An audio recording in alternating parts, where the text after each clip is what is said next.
The main clash took place on May 2nd at Hromadske Street, on the Cathedral Square, where Euromaidan supporters faced off against ultras football fans and supporters of anti-Maidan. Between them stood a police cordon. 6 people were killed and hundreds more were wounded. Later that day, the opposing sides clashed at Kulikovo Pole, as Euromaidan activists attempted to clean up a camp of pro-Russian activists.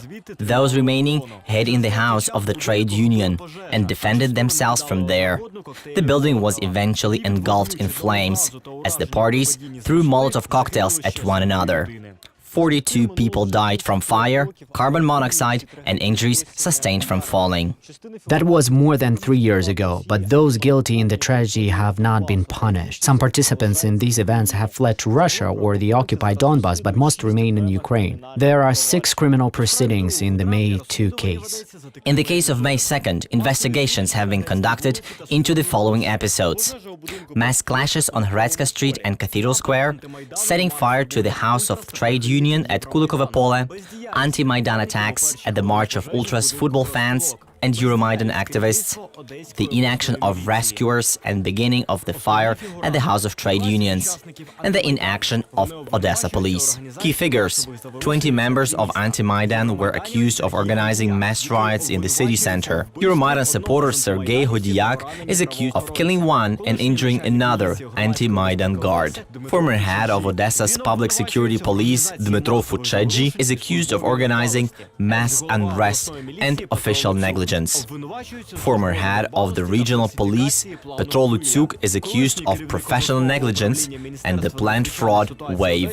Former head of the regional department of Odessa Ministry of Emergencies, Volodymyr Bodolana, is accused of inaction in the first moments of the fire at the House of the Trade Unions. These things are not investigated quickly, and such cases take months to be heard in court. We have to understand that investigations and trials take many years, maybe even 10 years. Now the situation in Odessa remains tense. The city has quite active support for pro-Russian forces, but conflict between them and nationalist organizations is not as intense and arises mainly on symbolic dates or anniversaries.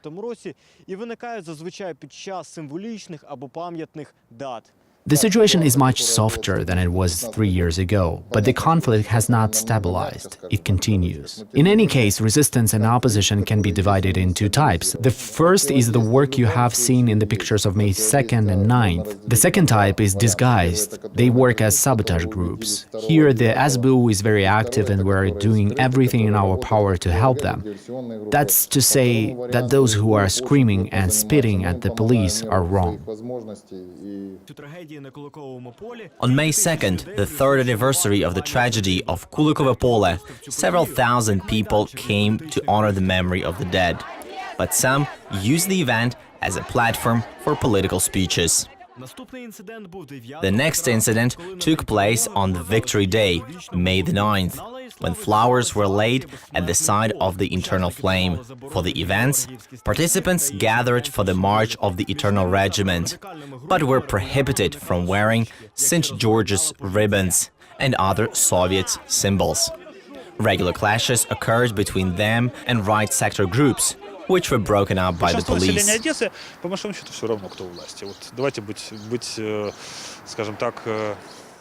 Objectively speaking, the majority of people in Odessa don't care who is in power, let's be honest. Odessa has had every regime, every power in its history, and they are well accustomed to them all. As long as there is a Ukrainian state with its security forces in power, its army, and thousands of people who have gone through the war in the east, in the Ukrainian armed forces, Odessa will remain Ukrainian.